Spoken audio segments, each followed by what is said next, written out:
Suman TV ప్రేక్షకులకు నమస్కారం. నేను మీ రేవంత్. చాలామంది కొంత బల్క్ అమౌంట్ ఉన్నవాళ్ళు, రేవంత్ మీ దగ్గర ఏదైనా ఐడియా ఉందా, నేను ఒక చోట ఎక్కడైనా ఇన్వెస్ట్ చేస్తే నాకు మంత్లీ రెంటల్ ఇన్కమ్ లాగా వచ్చేది, కొద్దిగా సేఫ్ అండ్ సెక్యూర్డ్గా ఉండేది, లేదా మీకు తెలిసిన ఏదైనా ప్రాపర్టీ ఉందా, ఏదైనా కమర్షియల్ ప్రాపర్టీ, సో నేను అందులో ఇన్వెస్ట్ చేస్తే కొద్దిగా నాకు ఏదైనా నెలకి ఇంత రెంట్ వస్తుంది కదా అని చెప్పి చాలామంది అడుగుతూ ఉంటారు. సో బేసిక్గా మన దగ్గర ఉండేటువంటి చిన్నపాటి డబ్బులతోటి మనం పెద్ద కమర్షియల్ బిల్డింగ్ తీసుకోవడం కుదరదు, లేదా ఒక పెద్ద షటర్ని తీసుకోవడము కుదరదు. సో సహజంగా ఏం చేస్తూ ఉంటారంటే, కొంచెం ఏదైనా డబ్బులు ఉన్న వాళ్ళు ఏదైనా అపార్ట్మెంట్ కొనటము, ఇట్లాంటి పనులు చేస్తూ ఉంటారు. అపార్ట్మెంట్ కొంటే సరే, ఇప్పుడు నా దగ్గర ఒక 50 లక్షల రూపాయలు ఉన్నాయి, 50 లక్షల రూపాయలకు ఒక 2 BHK ఎక్కడో వస్తూ ఉంటుంది. సరే, నాకు దానికి యావరేజ్గా ఒక 20,000 రూపాయలు రెంట్ వస్తూ ఉంటుంది, నాకు అది కొద్దిగా సెక్యూర్డ్గా ఉంటుంది. సో ఈ ఆలోచనతోటి చాలామంది చేస్తూ ఉంటారు. కాకపోతే ఇక్కడ నేను కొంచెం ఒక డిఫరెంట్ పర్స్పెక్టివ్ని చెప్పే ప్రయత్నం చేస్తాను. ఈ రెగ్యులర్గా మన దగ్గర ఒక డబ్బులు ఉన్నాయి అని అంటే వెంటనే వెళ్ళిపోయి ఏదైనా అపార్ట్మెంట్ కొని రెంటల్ ఇన్కమ్ తీసుకోవడం లాంటిదే కాకుండా, మనకు ఆల్టర్నేటివ్ ఇన్కమ్ బిల్డ్ చేసుకోవడానికి ఒకవేళ మన దగ్గర ఏదైనా బల్క్ అమౌంట్ ఉన్నట్లయితే, ఏదైనా అపార్ట్మెంట్ కొనుక్కోవడానికి సరిపడా అమౌంట్ ఉన్నాయి, నేను ఎక్కడో చోట ఇన్వెస్ట్ చేయాలి, నాకు ఇన్కమ్ లాగా ఉండాలి అని అనుకునే వాళ్ళకి ఈ ప్లాన్ అనేది బాగా వర్కౌట్ అవుతుంది. కాకపోతే ఇది కొంతవరకు ఏంటి అంటే, చాలామందికి సబ్జెక్ట్ అవగాహన లేనిది, మ్యూచువల్ ఫండ్స్ అని అనగానే హై రిస్క్ ఉంటుంది అన్న మైండ్ సెట్లోనే ఉంటూ ఉంటారు. ఒక్క విషయం మనం గుర్తుపెట్టుకోవాల్సింది ఏంటి అని అంటే, మనం పుట్టక ముందు మార్కెట్స్ ఉన్నాయి, మనం ఇప్పుడు చూస్తుండగా మార్కెట్స్ ఉన్నాయి, మనం పోయిన తర్వాత కూడా మార్కెట్స్ అనేవి ఉంటూనే ఉంటాయి. ఈ ప్రపంచంలో ధనవంతులు అయిన వాళ్ళందరూ ఈ మార్కెట్స్లో పెట్టుబడులు పెట్టిన తర్వాత ధనవంతులు అయ్యారు, కానీ వాళ్ళకంతటా వాళ్ళ గ్రోత్ని చూపించిన వాళ్ళు కాదు. మన లైఫ్లో రియల్ ఎగ్జాంపుల్గా చూస్తున్నటువంటి రిలయన్స్ గ్రూప్ అయి ఉండొచ్చు, అదానీ గ్రూప్ అయి ఉండొచ్చు, మరి ఏ గ్రూప్ అయినా తీసుకోండి, వాళ్ళు మార్కెట్స్లోకి వచ్చిన తర్వాత వాళ్ళ షేర్ వాల్యూస్ ఇంక్రీజ్ అయ్యి వాళ్ళు ధనవంతులు అయ్యారు, కానీ డైరెక్ట్గా ధనవంతులైనటువంటి జాబితా ఇప్పుడు దాకా నేను చూసింది అయితే లేదు. సో అంత మోసపూరితమైనవి మార్కెట్స్ కాదు. సో దాంట్లో మనకి మ్యూచువల్ ఫండ్స్ అనేవి రీటైలర్స్ కోసం, మనలాంటి చిన్నవాళ్ళ కోసం, మార్కెట్స్ మీద అవగాహన లేని వాటి కోసం, పర్టిక్యులర్గా ఒక ప్రొఫెషనల్ ఫండ్ మేనేజర్స్ని పెట్టి మెయింటైన్ చేసేదే ఈ మ్యూచువల్ ఫండ్స్.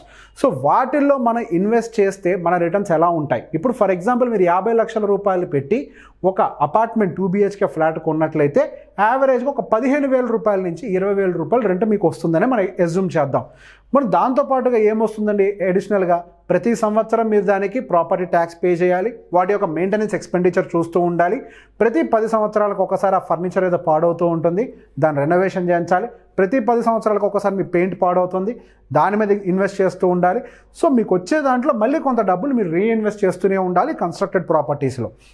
అదే 50 లక్షల రూపాయలని మనం మ్యూచువల్ ఫండ్స్లో కనుక ఇన్వెస్ట్ చేసినట్లయితే వాటి యొక్క రిటర్న్స్ ఎలా ఉంటాయన్న దాని గురించి ఒకసారి ఎక్స్ప్లెయిన్ చేసే ప్రయత్నం చేస్తాను.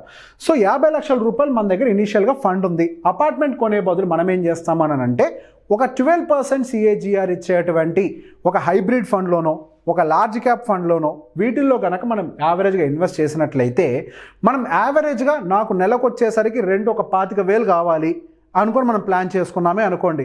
బయట అయితే నాకు ఒక 15,000 నుంచి 20,000 వస్తుందండి, సో నేను ఇక్కడైతే నాకు నెలకు 25,000 ఎక్స్పెక్ట్ చేస్తున్నా అనుకోండి. 50 లక్షలు పెట్టి అపార్ట్మెంట్ కొనే బదులు మ్యూచువల్ ఫండ్లో పెడుతున్నాం, అక్కడ 15,000-20,000 రెంట్ బదులు ఒక 25,000 రూపాయలు రెంట్ కావాలని ప్లాన్ చేసుకుంటున్నాం. సో ఈ 25,000 రూపాయలు కనుక మీరు ప్లాన్ చేసుకొని ఇన్వెస్ట్ చేసుకున్నట్లయితే యావరేజ్గా 12% CAGR ఇచ్చేటువంటి ఒక మ్యూచువల్ ఫండ్లో ఇన్వెస్ట్ చేస్తే మీకు ప్రతి నెల, అంటే 30 సంవత్సరాలు ఒక బిల్డింగ్ లైఫ్ అనుకోండి, 30 సంవత్సరాలు అని అంటే 360 నెలలు. అంటే మీరు ఈరోజు కనుక 2023లో ఈ నవంబర్లో కనుక మీరు ఇల్లు కొన్నట్లయితే 2053 సంవత్సరాలకి మనకు 30 సంవత్సరాలు అవుతుంది. 30 సంవత్సరాలకి మన బిల్డింగ్ వాల్యూ ప్రాక్టికల్గా మనకి జీరో అయిపోతుంది. కాకపోతే ఎంతో కొంత ల్యాండ్ అప్రిషియేషన్ ఉంటుంది కాబట్టి మీ 50 లక్షల రూపాయలు గట్టిగా అవ్వగలిగితే మహా అయితే 50 లక్షలు ఒక 2 కోట్ల రూపాయలు అవుతుంది. అందులో వచ్చిన కొంత ఇన్కమ్ అయితే మీకు ఆటోమేటిక్గా కొంత మెయింటెనెన్స్లు కూడా వెళ్ళిపోతుంది. కానీ ఇక్కడ ఈ 50 లక్షల రూపాయల నుంచి మనం ప్రతి నెల 25,000 రూపాయలు మనం ఇన్కమ్ రూపంలో విత్డ్రా చేస్తే ఈ 30 సంవత్సరాలకు గాను మీరు యావరేజ్గా 90 lakhs ఆల్రెడీ విత్డ్రా చేసిన వాళ్ళు అయిపోతుంటారు. అండ్ దాని ఎండ్ వాల్యూ వచ్చేసరికి ఫైనల్గా మీకు సుమారుగా 7,41,00,000 రూపాయలు మీకు టోటల్ దాని ఎండ్ వాల్యూ అనేది మీ దగ్గర డబ్బులు అనేవి కనిపిస్తూ ఉంటాయి. అదే అపార్ట్మెంట్ కండిషన్ అవుతుంది, మీరు మెయింటైన్ చేయాలి, దాని 50 లక్షల రూపాయలు హార్డ్లీ మీరు 2 కోట్లే చేయగలుగుతారు. దాని మీద వచ్చేటువంటి రిటర్న్స్ అనేవి చాలా తక్కువగా ఉంటాయి. ఇక్కడ మీకేమవుతోంది, సుమారుగా దాని ఎండ్ వాల్యూ 7 కోట్ల వాల్యూగా ఉంటూ మీరు సుమారుగా 90 లక్షల రూపాయలని మీరు ప్లాన్గా విత్డ్రా చేశారు. సో బేసిక్గా ఇక్కడ మనం 50 లక్షల రూపాయలు అందరి దగ్గర ఉండవు. సో ఎంత అమౌంట్ విత్డ్రా చేయాలంటానికి ఒక చిన్న ఫార్ములా మనం యూజ్ చేస్తాం. ఎంత అమౌంట్ అని అంటే మనం ఇప్పుడు 50 లక్షల రూపాయలకి 6% తీసుకున్నామండి. యాన్యువల్ విత్డ్రాల్ వచ్చేసరికి 6%గా తీసుకున్నాం. 50 లక్షలకి 6% అంటే సుమారుగా సంవత్సరానికి 3 లక్షల రూపాయలు. మనం దాన్ని ఏం చేసాము అని అంటే డివైడెడ్ బై 12 నెలలు, అంటే నెలకి 25,000 రూపాయలు విత్డ్రా చేసే విధంగా ప్లాన్ చేసాం. ఇక్కడ మనం ఇన్వెస్ట్ చేసిన వాటికి రిటర్న్స్ ఎంత 12%, మనం విత్డ్రా పర్సంటేజ్ ఎంత 6%. అంటే మనకు 12% రిటర్న్స్ వస్తుండగా 6% విత్డ్రా చేయంగా ఇంకో 6% అనేది మన క్యాపిటల్ అప్రిసియేషన్కి ఉపయోగపడుతూ ఉంటుంది. సో ఆ క్యాపిటల్ అప్రిసియేషన్లో యాడ్ అవుతున్న 6% మీకు ఇక్కడ వాల్యూని బిల్డ్ చేస్తుంది. మీరు విత్డ్రా చేస్తున్న ఈ 6% వాల్యూ సుమారుగా ఇక్కడ మీకు అది 90 లక్షల రూపాయలుగా చేరుకుంటుంది. సో రెంటల్ ఇన్కమ్, ఒక secondary income, alternative income generate చేయాలి అనుకున్న వాళ్ళు కేవలం రియల్ ఎస్టేట్ అనే ఆపర్చునిటీ అవసరం లేదు. మరికొంతమంది ఏం చేస్తున్నారు, ఆ డబ్బుల్ని ఎక్కడ పెట్టాలో కూడా తెలియక వేరే వాళ్ళకి తెలియని వాళ్ళకి ఇన్వెస్ట్మెంట్ అని చెప్పిస్తున్నారు, వాళ్ళు అక్కడ మోసపోతున్నారు. బయట ఆన్లైన్లో చాలా స్కామ్స్ జరుగుతూ ఉన్నాయి. మా దగ్గర మీరు పెట్టుబడి పెట్టండి, మీకు ప్రతి నెల ఇంత డబ్బులు ఇస్తాము అని చెప్పేసి అడుగుతూ ఉంటారు. అక్కడ డబ్బులు పెట్టి మోసపోయే వాళ్ళు ఉంటూ ఉంటారు. మనకి మార్కెట్లో స్టాండర్డ్గా ఇంత మంచి సెక్యూర్డ్ రిటర్న్స్ ఇచ్చేటువంటి ఇన్వెస్ట్మెంట్ టూల్ ఉండగా మనం బయట వాళ్ళని ఎవరినో నమ్ముకొని లేదు ఏదో వ్యాపారంలో డబ్బులు పెట్టి మోసపోవాల్సిన అవసరం అసలు లేనే లేదు. మనం ఎప్పుడైనా కానీ రిటర్న్స్ విషయంలో ఒక ప్రాక్టికల్ ప్లాట్ఫామ్ మీద నుంచొని ఉండాలి. రెంటల్ ఇన్కమ్ అయితే రెసిడెన్షియల్లో మనకు హార్డ్లీ 3% పర్ యానం వస్తుంది, కమర్షియల్లో అయితే 6% వస్తుంది, మ్యూచువల్ ఫండ్స్లో అయితే 12 to 15% వస్తుంది. ఇది రియలిస్టిక్ రిటర్న్స్. అదే మీరు భూమి మీద పెట్టినట్లయితే యావరేజ్గా 12 to 15% వస్తుంది.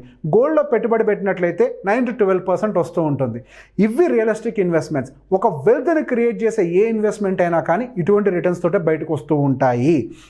అవి కాకుండా మీరు నెలకి ₹2 వడ్డీ ఇస్తాం, ₹1.5 వడ్డీ ఇస్తాం అనే వాళ్ళని నమ్మి కనుక మీరు డబ్బులు పెట్టినట్లయితే మీరు పెట్టిన డబ్బులు కోల్పోతారు, మీ కష్టజితం మొత్తం కూడా పోతుంది. మీరు రియల్ ఎస్టేట్కి ఒక ఆల్టర్నేటివ్ ఆప్షన్ కింద ఉపయోగపడుతుంది అనే ఒక ఉద్దేశంతో తెలియని వాళ్ళ కోసం చేసినటువంటి ఈ వీడియో. అంతేకాని ఇది ఎటువంటి ఇన్వెస్ట్మెంట్ సజెషన్స్ కావు. ఈ వీడియో కనుక మీకు నచ్చినట్లయితే లైక్ చేయండి, షేర్ చేయండి. Thank you.